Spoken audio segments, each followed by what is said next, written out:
రెండో విడత కులగణన సర్వేలో ఎన్యూమరేటర్లకు సహకరించి వివరాలు ఇవ్వాలని ప్రజలను కోరారు రాష్ట్ర బీసీ కమిషన్ చైర్మన్ నిరంజన్. సర్వేపై అవగాహన పెంచేందుకు బీసీ వెల్ఫేర్ అధికారులు, మున్సిపల్ ఆఫీసర్స్ పర్యటించారన్నారు. రేపు బీసీ కమిషన్ ఆధ్వర్యంలో ఇందిరా పార్క్లో ఉదయం 6:30 నుంచి 10 గంటల వరకు వాకర్స్తో కలిసి అవగాహన కల్పిస్తామన్నారు. జీహెచ్ఎంసీ పరిధిలోని అన్ని వార్డులను రేపు తెరిచి ఉంచి ప్రజలకు నమోదు చేసుకునే అవకాశం కల్పించాలని బల్దియా కమిషనర్ను కోరామని తెలిపారు నిరంజన్.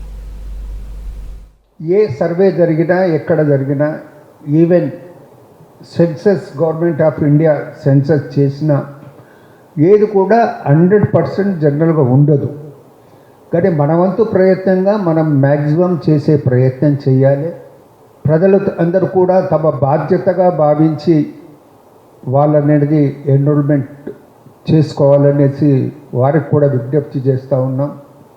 కుల సంఘాలు వారు కూడా మా సంఖ్య తక్కువ ఉంది, సరిగ్గా జరగలేదు అనే మాట మాట్లాడటం కాకుండా మీ వంతు బాధ్యతగా మీరు కూడా మీ కుల సంఘాల వారిని, లోకల్లో ఉన్న వారిని, వారికి అనేది మీరు ఎంకరేజ్ చేసి మీరు కూడా ప్రచారం చేసి ఈ మిగిలిన 5-6 రోజుల్లో వాళ్ళు కూడా ఎన్రోల్మెంట్ అయ్యే విధంగా మీ వంతు ప్రయత్నం చేయండి. మన వంతు ప్రయత్నం మనం చేయకుండా మనం సరిగ్గా జరగలేదు అనే మాట మాట్లాడటానికి ఆ అర్హత అనేది మనకు ఉండదనే మాట గమనిస్తే బాగుంటుందన్నమాట మనం చేస్తూ, ఇప్పుడే ముఖ్యమంత్రి గారు టీవీలో మాట్లాడుతున్న చూస్తే 160 కోట్ల రూపాయలు ఖర్చు పెట్టి ఇదంతా చేయటం జరిగిందనే మాట చెప్పటం జరిగింది. ఇంత ఎక్సర్సైజ్ చేసిన తర్వాత దాన్ని నిరుపయోగపరిచే ప్రయత్నం అనేది బాగుండదు. అందరూ తమ బాధ్యత వారు వహించాలి, ప్రజలు కూడా సహకరించాలి. ఇప్పుడు కొందరు ఇంట్లోకి రానియలేదు, వివరాలు ఇవ్వలేదు అనే మాట అనేది చెప్పడం జరిగింది. మేము వెళ్ళిన దగ్గర ఏదో 1-2 దగ్గర మాత్రము ఆ విధంగా సందర్భాలు ఎందుకు ఇవ్వాలి అనే మాట అడగటం జరిగింది. కానీ మెజారిటీ అనేది మేము అన్ని వివరాలు ఇచ్చినామని చెప్పిండ్రు. మరి కొందరు మా దగ్గరికి రాలేదు, వస్తే మేము ఇస్తామనే మాట చెప్పిండ్రు. ఇప్పుడు మొత్తం సుమారు 300 పైచిలకు కుటుంబాలు ఏవైతే సర్వే కాలేదో ఆ 300 కుటుంబాల తాలూకు అనేది వివరాలను ఈరోజు జీహెచ్ఎంసీ కమిషనర్ గారికి మొత్తం లిస్టు ఎండల తీవ్రత పెరిగినందున వృద్ధులు, పిల్లల పట్ల జాగ్రత్తగా ఉండాలని హెచ్చరించారు హైదరాబాద్ డిఎంహెచ్ఓ వెంకట్. ఉదయం 11 నుంచి సాయంత్రం 4 గంటల మధ్య అత్యవసరం అయితే తప్ప ఎండలోకి వెళ్లొద్దని సూచించారు. విద్యా సంస్థల్లో స్టూడెంట్స్కు వాటర్ బెల్ ఆప్షన్తో డీహైడ్రేషన్కు గురికాకుండా చూడొచ్చని చెప్పారు. వడదెబ్బ బారిన పడకుండా ఉండేందుకు వృద్ధులు, చిన్నారులు చల్లని ప్రదేశాల్లో ఉండేలా చూసుకోవాలన్నారు. ఎండలు, ఉక్కపోత నుంచి తీసుకోవాల్సిన జాగ్రత్తలపై హైదరాబాద్ వైద్యారోగ్య శాఖ అధికారి వెంకట్తో శ్రీశైలం ఫేస్ టు ఫేస్. రాష్ట్రంలో ఎండలు మండిపోతున్నాయి. ఫిబ్రవరి మధ్యలోనే ఎండలు టారెత్తిస్తుండడంతో జనమంతా కూడా బెంబెలెత్తిపోతున్నారు. ఈ సమయంలో హైదరాబాద్ జిల్లా పరిధిలో ఎండల తీవ్రత నేపథ్యంలో ఎట్లాంటి ఏర్పాట్లు చేశారు, సాధారణంగా ఎండల నుంచి రక్షణ పొందేందుకు కానీ ఎండాకాలంలో ఎట్లాంటి జాగ్రత్తలు తీసుకోవాలంటే అంశాల గురించి హైదరాబాద్ జిల్లా వైద్యారోగ్య శాఖ అధికారి డాక్టర్ వెంకట్ ఉన్నారు. ఆయన అడిగి తెలుసుకున్నాం. సార్, ముందుగా జిల్లా పరిధిలో ఎండాకాలం సంబంధించి ఎట్లాంటి ఏర్పాట్లు చేశారు, ఎట్లాంటి జాగ్రత్తలు తీసుకుంటున్నారు? సో యావరేజ్గా హీట్ రిలేటెడ్ ఇల్నెస్ పరంగా చూసుకుంటే మనకు టెంపరేచర్ ఏ విధంగా నమోదవుతుంది, ఏ సందర్భాల్లో ఎక్కువగా ఉంటుంది, అంతేకాకుండా అండ్ హై రిస్క్ ప్రాంతాలు ఏంటివి, హై రిస్క్ పాపులేషన్ ఎవరు, అండ్ హెల్త్ డిపార్ట్మెంట్ యొక్క రోల్ ఏంటి, హెల్త్ డిపార్ట్మెంటే కాకుండా డిఫరెంట్ డిపార్ట్మెంట్ యొక్క రోల్ ఏంటి, డూస్ ఏంటివి, డు నాట్స్ ఏంటివి అనేది ఒక ప్రణాళికతోటి పోవడం అనేది జరుగుతుంది. సో దాని కొరకు హీట్ రిలేటెడ్ ఇల్నెస్ పైన ఆల్రెడీ ప్రభుత్వం అనేది ఇన్స్ట్రక్షన్స్ ఇవ్వడం జరిగింది. ఆ ఇన్స్ట్రక్షన్స్ ప్రకారం జిల్లాలో ముఖ్యమైన అధికారులతోటి ఒకటి జిల్లా టాస్క్ ఫోర్స్ మీటింగ్ అనేది, జిల్లా కలెక్టర్ చైర్మన్గా ఉన్న టాస్క్ ఫోర్స్ మీటింగ్ అనేది ఈ మండే జరుగుతూ ఉంది. అందులో డిఫరెంట్ డిపార్ట్మెంట్స్ అనేది పార్టిసిపేట్ చేస్తాయి అండ్ డిఫరెంట్ డిపార్ట్మెంట్ యొక్క రోల్ ఏంటి అనేది కూడా మేము చెప్పడం జరుగుతుంది. అంటే వడదెబ్బ రాకముందే ముందస్తు జాగ్రత్తగా ఎండబారిన పడకుండా ఉండేందుకు ఎట్లాంటి జాగ్రత్తలు తీసుకుంటే బాగుంటుంది, పిల్లలు కానీ వృద్ధులు కానీ? సో వృద్ధులు 65 ఇయర్స్ ఏజ్ వాళ్ళు ఉన్నారు. సో మెయిన్ హీట్ టైం ఏముంటుంది, 11 నుంచి 4 గంటల సమయం వరకు ఉంటుంది. ఆ సమయంలో వాళ్ళు బయటికి పోకుండా చూసుకోవడం. ఇంట్లోనే ఉన్నా సరే, ఇంట్లో ఉన్నా కూడా కొన్నిసార్లు వడదెబ్బ తగిలే ఛాన్సెస్ ఉంటాయి. ఎందుకు అంటే పైన మన ఈ పక్కా ఇళ్ళ, పైన ఉన్న ఇళ్ళ, లేదు రేకులతోటి ఉన్న ఇళ్ళ, ఇలాంటివి కూడా మనకు ఇష్యూస్ ఉంటాయి దీంతో. కాబట్టి ఏంటంటే మెయిన్ ఇది ఎండ ఉన్న టైంలో ఏం చేయాలంటే కొంచెం కిటికీస్ అవన్నీ, డోర్స్ అవన్నీ క్లోజ్ చేసుకోవడం. మరి సాయంత్రం ఎండవేడి తగ్గిన తర్వాత డోర్స్ అన్ని ఓపెన్ చేయడం. ఎందుకంటే బయట వాతావరణం చల్లగా అయినప్పుడు ఎండతోటి ఏమైనా లోపలి వాతావరణం వేడిగా అవుతుంది. అప్పుడు విండోస్ బయటకు తిరగడం ద్వారా మన లోపల ఇంట్లో ఉన్నటువంటి హీట్ బయటికి వెళ్ళిపోతాం. అలాగే బిల్డింగ్స్ ఉన్నామంటే బయట బిల్డింగ్స్ పైన నీళ్లు చల్లుకోవడం ద్వారా బిల్డింగ్స్కి వచ్చే అదే హీట్ అనేది మనం తగ్గించవచ్చు. ఆ విధంగా పిల్లలు చాలాసార్లు ఎండాకాలం వచ్చిందంటే అందరు పిల్లలు ఆడుకోవడానికి వెళ్తూ ఉంటారు.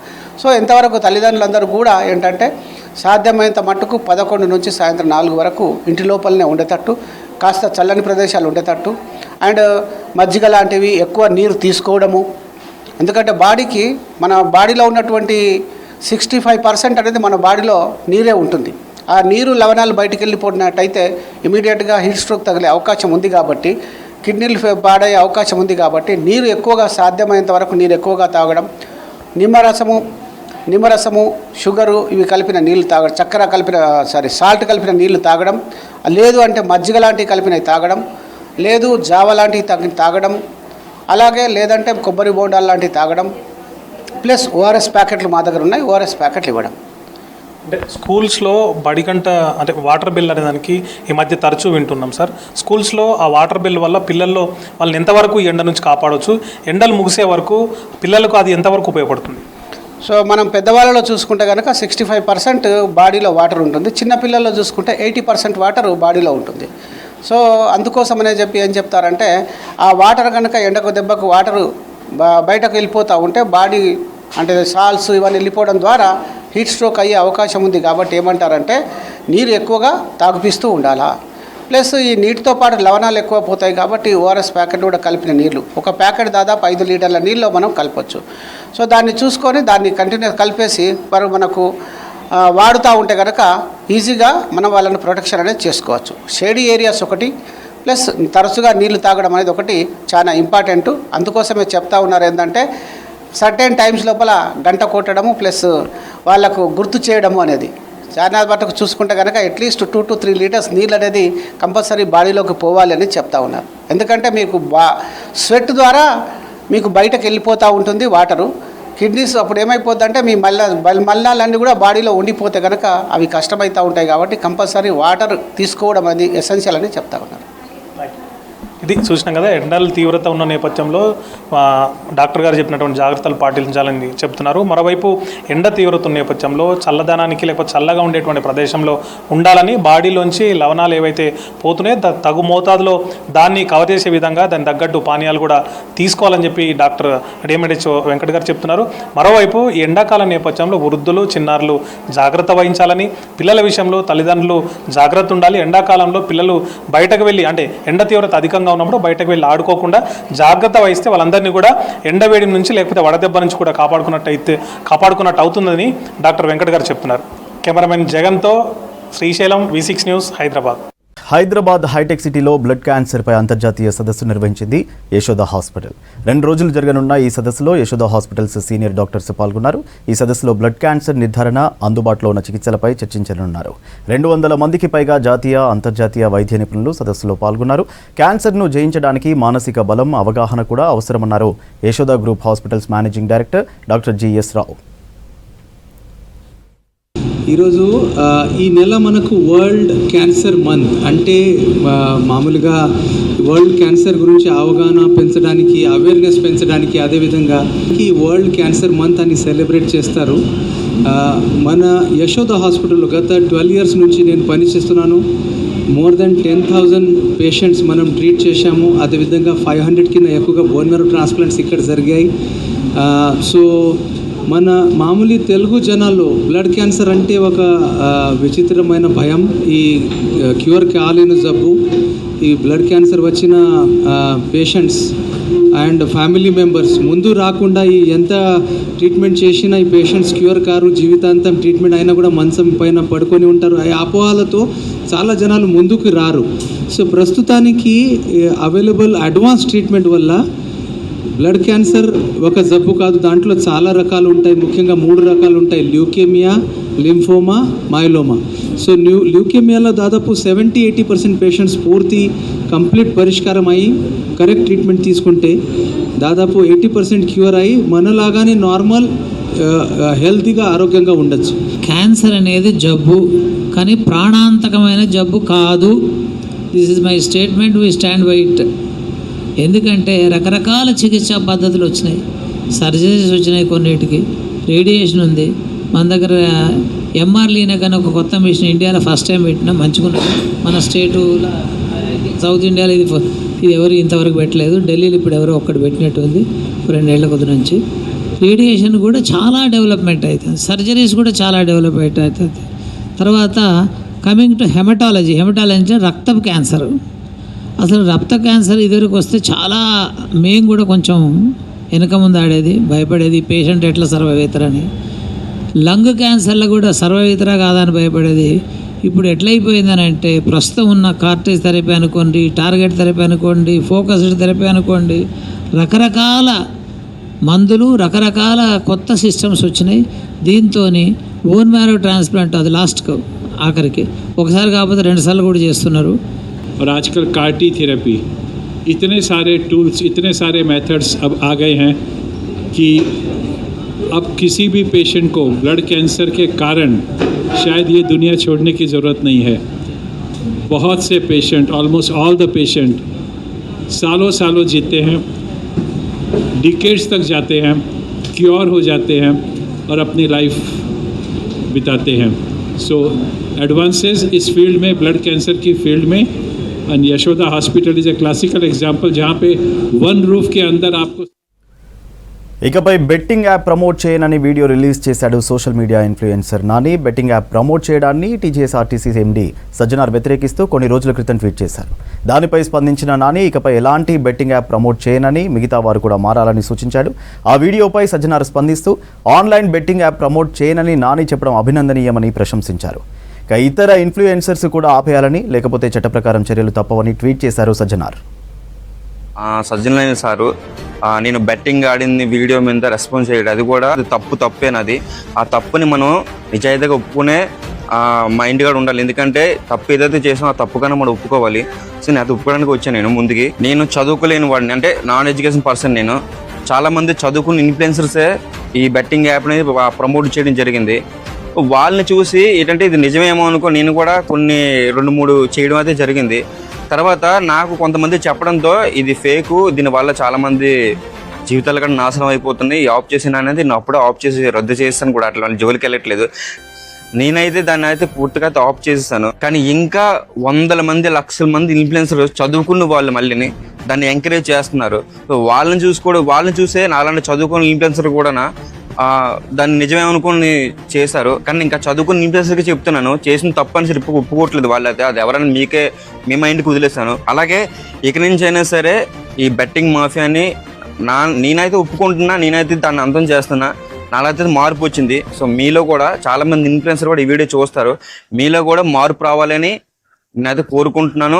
అసలు సోషల్ మీడియాలోనే నేను కనిపించను. ఇది నా సబ్స్క్రైబ్ మీద, అలాగే నా మీద కూడా నేను ప్రామిస్ చేసి చెప్తున్నాను. ఇది అలాగే మిగతా ఇన్ఫ్లుయెన్సర్ కూడా ఈ వీడియోని చూసి మీరు కూడా మీ సబ్స్క్రైబర్లకి, మీ ఫాలోవర్స్కి కూడా పనికొచ్చే వీడియోలు చేయాలని, ఈ బెట్టింగ్ మాఫియాని అంతం చేయాలని నేనైతే మనస్ఫూర్తిగా కోరుకుంటున్నా. అలాగే సజ్జన సార్కి కూడా సారీ చెప్తున్నా. సార్ మీరు నాకు ఇచ్చిన వార్నింగ్ కరెక్ట్గా అయింది, కరెక్ట్ సూచనలు ఇచ్చారు సార్ మీరైతే. ఎందుకంటే మీరు ఇవ్వడం వల్ల నాలో కూడా ఇప్పుడు ఈ వీడియో చేయాల్సిన అవసరం వచ్చింది. ఎందుకంటే మిగతా వాళ్ళందరూ కూడా చూడాలి, ఇన్ఫ్లుయెన్సర్లు చూడాలి. వాళ్ళకి హైదరాబాద్లో మైనర్లకు సిగరెట్లు అమ్ముతున్న షాపులపై కఠిన చర్యలు చేపట్టారు పోలీసులు. జూబ్లీహిల్స్లో 10 ఇంటర్ విద్యార్థులకు సిగరెట్లు విక్రయిస్తున్న 2 షాపులను గుర్తించారు. ఆ షాపుల ఓనర్లపై జోయినల్ యాక్ట్ కింద కేసు నమోదు చేశారు. నార్కోటిక్ అధికారుల సమాచారంతో చర్యలు చేపట్టినట్టు తెలిపారు. ఎవరైనా మైనర్లకు సిగరెట్లు విక్రయిస్తే కఠిన చర్యలు తీసుకుంటామన్నారు పోలీసులు.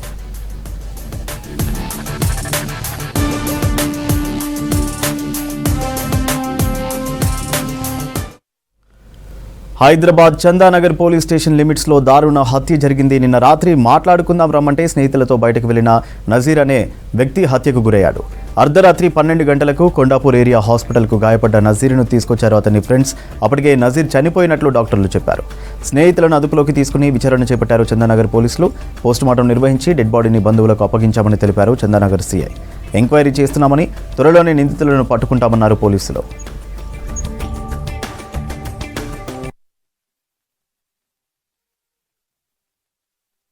నిన్న రాత్రి మన గోపీనగర్ చెరువు దగ్గర మర్డర్ అయిందని చెప్పి ఇన్ఫర్మేషన్ వచ్చింది. Nazeer son of Rasheed 42 years ఉంటే డ్రైవింగ్ చేస్తాడు. ఇక్కడ చెరువు దగ్గర ఎవరో గుర్తు తెలియని వ్యక్తులు చంపేసారు. హాస్పిటల్కి తీసుకెళ్తే హాస్పిటల్లో చనిపోయిందని చెప్పారు. హాస్పిటల్ విజిట్ చేసినాం. హాస్పిటల్ విజిట్ చేసేసరికి అక్కడ నజీర్ చనిపోయి ఉన్నాడు. వాళ్ళ ఫాదరు రషీద్ మియా అని ఉంటాడు. ఆయనతో కంప్లైంట్ తీసుకొని ఒక కేసు రిజిస్టర్ చేసి ఇన్వెస్టిగేషన్ చేస్తున్నాం. ఇందులో ఇంకా అక్యూజ్డ్ ఇంకా ఎవరనేది ఇంకా తెలియదు. ఎందుకోసం జరిగింది అనేది కూడా ఇంకా తెలియదు. పూర్తి వివరాలు మళ్ళీ అక్యూజ్డ్ దొరికినాక ప్రెస్ మీట్ పెట్టి మీకు డీటెయిల్గా చెప్తాం. ప్రస్తుతానికైతే ఇన్వెస్టిగేషన్ జరుగుతుంది. ఆ పోస్ట్ మార్టం అయిపోయింది. బాడీని వాళ్ళ రిలేటివ్స్కి హ్యాండ్ ఓవర్ చేసినాము. Further investigation continue. Miss world 72వ ఎడిషన్కు తెలంగాణ వేదిక కాబోతోంది. ఈ సంవత్సరం వేడుకలను నిర్వహిస్తామని ఆర్గనైజర్స్ ప్రకటించారు. మే నెలలో మిస్ వరల్డ్ పోటీలతో పాటు ఫైనల్స్కు హైదరాబాద్ వేదిక కాబోతోంది. అయితే మిస్ వరల్డ్ పోటీలను హైదరాబాద్లో నిర్వహించడాన్ని మహిళా సంఘాలు, విహెచ్పి తీవ్రంగా వ్యతిరేకిస్తున్నాయి. తెలంగాణ కల్చర్ను దెబ్బతీసే అందాల పోటీలను అడ్డుకుంటామని హెచ్చరిస్తున్నారు.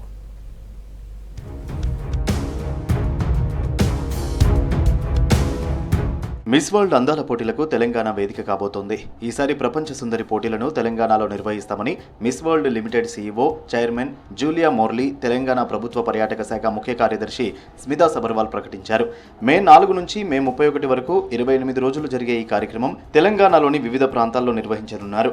తెలంగాణ సాంస్కృతిక వారసత్వం, ఆధునికత ఉట్టిపడేలా ఈ కార్యక్రమం జరుపుతామని ప్రభుత్వం ప్రకటించింది.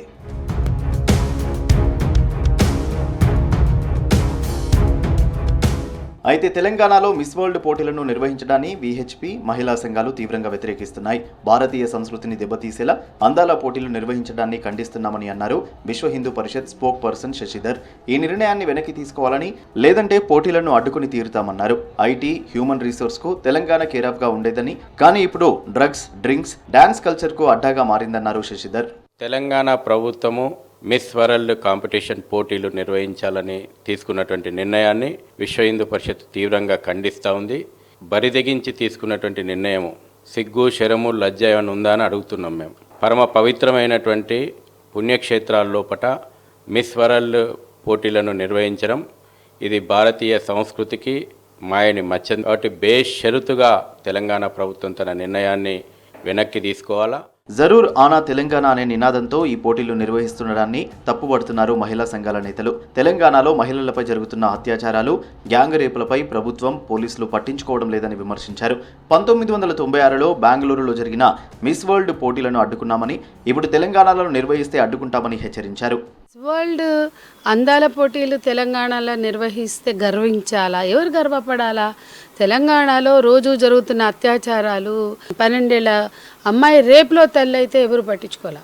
తెలంగాణ పాలకులకి ఎంతమంది మహిళా కూలీలు ఉన్నారు, ఉపాధి భద్రత కోల్పోయి ఎంతమంది స్త్రీలు ఉపాధి కోసం చూస్తున్నారు, వీటన్నిటి మీద ఒక పథకం లేదు. అందాల పోటీలకి వేదికగా ఉందట హైదరాబాద్, గర్వించాలంట. నేనంటున్నాను, సిగ్గుపడడం చేతగాని వాళ్ళు గర్వించాలా. కాస్మోటిక్స్, డ్రెస్ల సేల్స్ పెంచుకోవడానికి మహిళలను ఒక వస్తువులుగా చేసి అందాల పోటీలను నిర్వహిస్తున్నారని మండిపడ్డారు ఉమెన్ యాక్టివిస్ట్ సజయ. మహిళను మార్కెట్ సరుకుగా వాడుకునేందుకే నిర్వహిస్తున్నారని అన్నారు. తెలంగాణ చేనేతను పైకి తీసుకురావడానికి, ఇక్కడ టూరిజం, కల్చర్ను ప్రమోట్ చేసేందుకే అనడం హాస్యాస్పదమన్నారు. చేనేతను ప్రమోట్ చేయాలంటే పాలసీలు తీసుకురావాలని, మహిళల రక్షణ, చదువు, ఆరోగ్యంపై దృష్టి సారించాలని ప్రభుత్వాన్ని డిమాండ్ చేస్తున్నారు. అంటే దాంట్లో పాల్గొనేటటువంటి స్త్రీల మీద, మహిళల మీద నాకేం వ్యతిరేకత లేదు. కానీ ఇవి నిర్వహించేటటువంటి కంపెనీలు కానీ, కార్పొరేట్లు కానీ, ప్రభుత్వాలు కానీ ఏ ఉద్దేశంతో వీటిని ముందుకు తీసుకొస్తున్నారు? ఈ పోటీలు నిర్వహించడం ద్వారా తెలంగాణ రాష్ట్రంలో ఉండేటటువంటి ఆడపిల్లలకు కానీ, స్త్రీలకు కానీ ఏ రకమైనటువంటి ఉపయోగము? గతంలో న్యూఢిల్లీ, ముంబైలో 71వ ఎడిషన్ మిస్ వరల్డ్ పోటీలు జరిగాయి. 71వ ఎడిషన్ మిస్ వరల్డ్ ఫైనల్ పోటీల్లో చెక్ రిపబ్లిక్కు చెందిన క్రిస్టినా పిస్కోవా విజేతగా నిలిచారు. ఆ ఎడిషన్లో భారత్ నుంచి పోటీల్లో పాల్గొన్న కన్నడ అమ్మాయి సినీ శెట్టి టాప్ 8లో నిలిచారు. అంతకుముందు 1996లో భారత్లో ఈ పోటీలు నిర్వహించారు.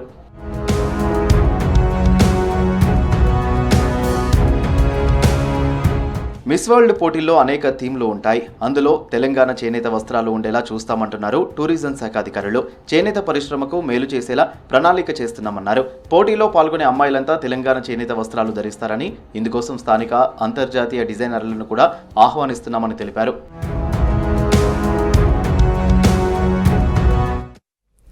గ్రేటర్ హైదరాబాద్లో మూసీపై ఉన్న బ్రిడ్జిలపై ఫోకస్ పెట్టింది రాష్ట్ర ప్రభుత్వం. మూసీ నదిపై ఉన్న 17 బ్రిడ్జిల స్థితిగతులపై సర్వే చేయిస్తోంది ప్రభుత్వం. ఈ సర్వే బాధితులను మూసీ రివర్ ఫ్రంట్ డెవలప్మెంట్ కార్పొరేషన్కు అప్పగించింది. త్వరగా ఉన్నత స్థాయి సర్వే చేసి రిపోర్ట్ అందించాలని ఆదేశించింది రాష్ట్ర ప్రభుత్వం. నెల రోజుల్లో సర్వే నివేదికను ప్రభుత్వానికి ఇస్తామన్నారు అధికారులు. మూసీ ప్రక్షాళన రాష్ట్ర ప్రభుత్వం ఎంతో ప్రతిష్టాత్మకంగా తీసుకుంది. మూసీ నదిపై ప్రస్తుతం ఉన్న బ్రిడ్జిలు ఎప్పుడో నిజాం కాలంలో నిర్మాణం చేసినవి. అప్పటి నుంచి ఎన్నో ఏళ్లుగా నగరవాసులకు రవాణా అవసరాలు తీరుస్తున్న ఈ బ్రిడ్జిలు కొన్ని శిథిలావస్థకు చేరుకోగా మరికొన్ని రోడ్డు కంటే దిగువన నిర్మించడంతో ప్రవాహం వచ్చినప్పుడు ప్రయాణించకుండా ఉన్నాయి. ఈ సమస్యను పరిష్కరించడానికి ప్రయత్నాలు చేస్తోంది రాష్ట్ర ప్రభుత్వం.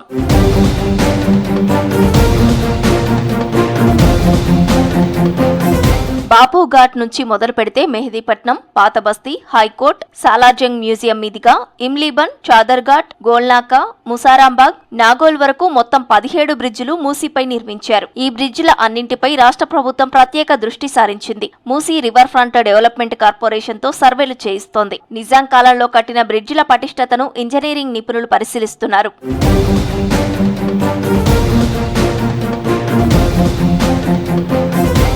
మూసీ నదిపై ఉన్న బ్రిడ్జిల నాణ్యతపై సర్వే చేస్తున్నారు. Hammer test, ground penetrating radar, dynamic load టెస్టింగ్లను Musi river front development corporation సంస్థ నిర్వహిస్తోంది. బ్రిడ్జిల పటిష్టతపై నెల రోజుల్లో ప్రభుత్వానికి రిపోర్ట్ ఇస్తామంటున్నారు అధికారులు.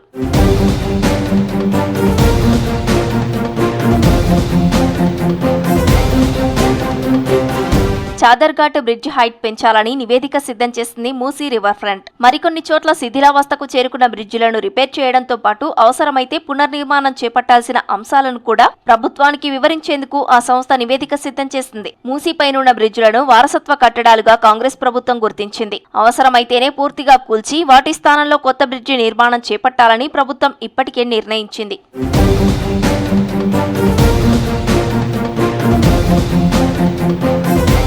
ఇప్పటికే మూసీపై ప్రారంభించిన ముసారాంబాగ్ హై లెవెల్ బ్రిడ్జి పనులు శరవేగంగా కొనసాగుతున్నాయి. 3 నెలల్లో ఈ బ్రిడ్జి అందుబాటులోకి వస్తుందంటున్నారు అధికారులు. 29.5 మీటర్ల పొడవు, 6 లేన్లతో నిర్మాణం చేస్తున్నారు. 65 కోట్ల రూపాయల అంచనా వ్యయంతో నిర్మాణం చేపడుతుంది ప్రభుత్వం.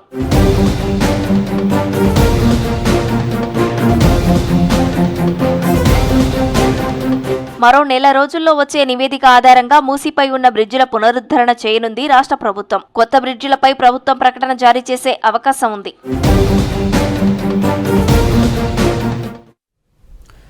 చిన్నప్పుడు చదువు చెప్పిన ఉపాధ్యాయుల వల్లే ఇవాళ గొప్ప స్థాయిలో ఉన్నానని చెప్పారు టీచర్ ఎమ్మెల్సీ అభ్యర్థి మల్క కుమరయ్య.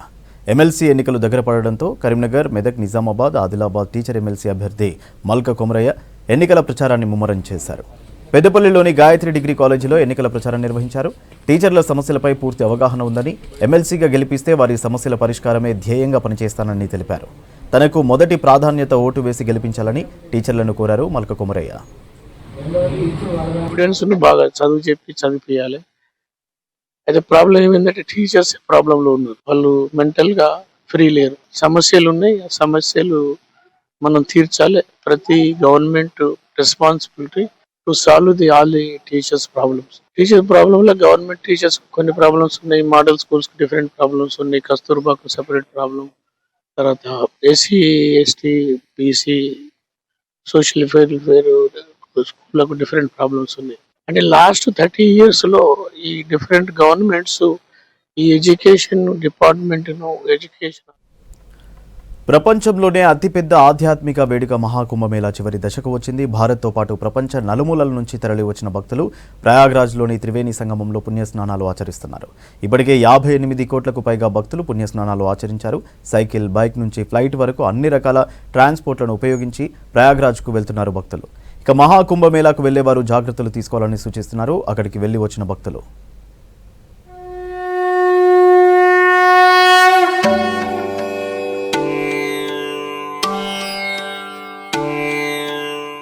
మహాకుంభ మహాకుంభమేళాకు కోట్లాది మంది భక్తులు తరలి వస్తున్నారు. ఇప్పటి వరకు 58 కోట్ల మంది భక్తులకు పైగా పుణ్యస్నానాలు ఆచరించినట్లు యూపీ సీఎం యోగి ఆదిత్యనాథ్ తెలిపారు. దేశంలో 13,000 ట్రైన్స్ ను అందుబాటులో ఉంచింది రైల్వే శాఖ. ఈ నెల 26న శివరాత్రితో కుంభమేళా ముగుస్తూ ఉండటంతో తండోపతండాలుగా వెళ్తున్నారు భక్తకోటి జనం. మరికొన్ని రోజులు పొడిగించాలని డిమాండ్ చేస్తున్నారు భక్తులు. ఇక ఇప్పటికే జరిగిన ఢిల్లీ ఘటనతో కుంభమేళాకు వెళ్లేవారు జాగ్రత్తగా వెళ్లాలని సూచిస్తున్నారు అధికారులు.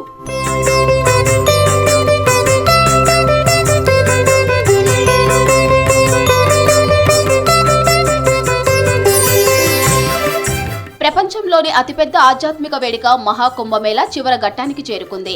తెలుగు రాష్ట్రాల నుంచి కూడా విపరీతంగా భక్తులు ప్రయాగ్రాజ్ వెళ్లారు. కొన్ని రోజులే ఉండటంతో మరింత మంది ప్రయాగ్రాజ్ కు క్యూ కడుతున్నారు. అయితే ఇప్పటికే వెళ్లిన వారు కొంతమంది భక్తులు అక్కడ పరిస్థితులు తెలియక అనేక ఇబ్బందులు ఎదుర్కొన్నారు. ముందు నుంచే అన్ని ప్లాన్ చేసుకోవాలని, రూట్ మ్యాప్ సైతం తెలుసుకోవాలని సూచిస్తున్నారు వెళ్లి వచ్చిన భక్తులు. సో ఫ్లైట్స్ టికెట్స్ అవి చెక్ చేసాము, కానీ చాలా కాస్ట్లీ ఉన్నాయి. 50,000, 45,000 చాలా కాస్ట్లీ ఉందని చెప్పేసి మేమేం చేసాము, of road by flight, of by road వెళ్దామని డిసైడ్ చేసాము. సో ఇక్కడ నుంచి నాగ్పూర్ వెళ్ళాము. నాగ్పూర్ నుంచి హైదరాబాద్కి ఫ్లైట్ టికెట్స్ బుక్ చేసుకున్నాము. 9th Feb మేము బయలుదేరాము. 9th Feb మార్నింగ్ బయలుదేరి ఎర్లీ మార్నింగ్ 9 o'clock రీచ్ అయ్యాము మేము నాగ్పూర్ నుంచి మేము బై రోడ్ వెళ్దామని ఒక స్విఫ్ట్ డిజైర్ వెహికల్ మాట్లాడుకున్నాము. సో ఇదంతా మేము ప్రాపర్గా ప్లాన్ చేసుకున్నాము. వీళ్ళు కంప్లీట్లీ హైవే రోడ్ మొత్తం బ్లాక్ చేశారు at different points. So luckily కొంతమంది అక్కడ ఫుడ్ సర్వ్ చేశారు, వాలంటీర్స్. సో ఆ ఫుడ్ కిచిడి తినేసి ఇంకా కార్లోనే పడుకున్నాము. Morning again it started at మళ్ళీ 5:30కి స్లో మూవింగ్ వెళ్ళింది. సో అలా మేము రీచ్ అయ్యేసరికి మళ్ళీ మార్నింగ్ 9 అయింది. So by the time we reached ప్రయాగ్రాజ్కి వెళ్ళేసరికి 9 అయింది. సో నార్మల్గా Nagpur to Prayagraj it takes 12 hours, 11 to 12 hours. But మాకైతే ఆల్మోస్ట్ ఒక 1 day టైం పట్టింది. ప్రయాగ్రాజ్ మహాకుంభమేళాకు వెళ్లాలని ప్లాన్ చేస్తున్న వారు జాగ్రత్తలు తీసుకోవాల్సిందే అంటున్నారు వెళ్లి వచ్చిన భక్తులు. ట్రైన్స్, ఫ్లైట్ టికెట్ రేస్ అమాంతంగా పెరిగాయంటున్నారు భక్తులు. ప్రయాగ్రాజ్ ప్రయాణం ఎక్కడి నుంచి వెళ్లాలి, తిరుగు ప్రయాణం అయ్యే వరకు ట్రాన్స్పోర్ట్, పుణ్యస్నానాలు గట్ల సమాచారం లేకపోతే ఇబ్బందులు ఎదుర్కోవాల్సి వస్తుందంటున్నారు. ప్రయాగ్రాజ్ చుట్టూ భారీ ట్రాఫిక్ జామ్ ఏర్పడుతుందని, 10 నుంచి 15 గంటల వరకు ఇబ్బందులు పడాల్సి వస్తుందంటున్నారు భక్తులు. ముఖ్యంగా హైదరాబాద్, తెలుగు రాష్ట్రాల నుండి వెళ్లేవారు త్రివేణి సంగమం కలిసే 3వ ఘాటు వద్ద తీసుకోవాలని సూచిస్తున్నారు భక్తులు. పెద్ద ప్రాబ్లం ఏంటంటే ఏదైనా థర్డ్ ఏసీ 2 AC బుక్ అయినప్పటికి కూడా ఎక్కువ పబ్లిక్ ఉండడం వల్ల కోచ్లో you can not go to washroom అండి. బిగ్గెస్ట్ ప్రాబ్లం అది, ఎందుకంటే పెద్దవాళ్ళు ఉంటారు కాబట్టి. సో ట్రైన్ ఎక్కువ రికమెండ్ చేయకండి. అది నేను చూశాను, నా ఫ్రెండ్స్ వెళ్ళిన వాళ్ళు కూడా చాలా ఇబ్బంది పడ్డారు. సో మేము ఫ్లైట్లో వెళ్ళాము. మా పేరెంట్స్ హైదరాబాద్ నుంచి లక్నో ఫ్లైట్లో వెళ్ళారు. లక్నో నుంచి మళ్ళీ హైదరాబాద్ ఫ్లైట్లో వచ్చారు. అది మేము January 2nd టికెట్ బుక్ చేస్తాం కాబట్టి మాకు అఫోర్డబుల్గా వచ్చింది. 24 hours జర్నీ యాక్చువల్గా, but you can expect some delay in terms of traffic వల్ల. ఒక 5-6 hours ఎక్స్ట్రా పడుతుంది బస్లో వెళ్తే కనుక. మీరు ఓన్ వెహికల్లో వెళ్తే కనుక బేస్డ్ అపాన్ ట్రాఫిక్ మీరు ప్లాన్ చేసుకుని వెళ్ళచ్చు, ఏ టైంలో వెళ్ళచ్చు. మహాకుంభమేళాలో పుణ్యస్నానాలు చేసి కాశీ, అయోధ్య వంటి పుణ్యక్షేత్రాలకు భక్తులు వెళ్తూ ఉండటంతో యూపీలో విపరీతమైన ట్రాఫిక్ జామ్ అవుతుందంటున్నారు భక్తులు.